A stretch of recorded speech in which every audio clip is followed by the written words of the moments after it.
ای آشام اومده وحشی داشته قدیسه کرده هرچی داشت ولش دیگه با خدای چالش گذاشتم من قوی ترم یا سختی ها که بهم میده معلومه من دستم کجر و فرمونه رفتم پی برنامه هر روزشم حتما باید کندش دندون لق نشد از رو برن نشد گرگمو کمش بکنم مهم نی هرچی که تنش بخورم برا چلون لباس رنگی نگیری من از سیاه در میام وقتی رپر بکشم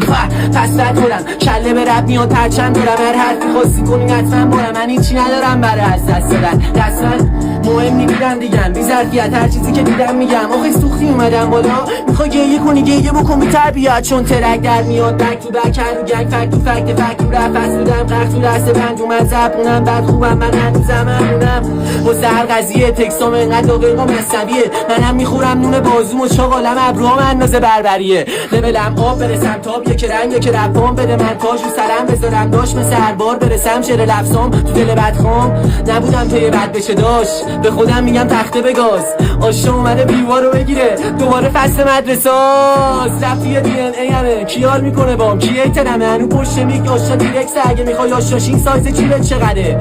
بهم بگو شوالیه رفت تموم میشه کجا دیگه تش خدا پشماش ریخته کرده یه خدا دیگه خلق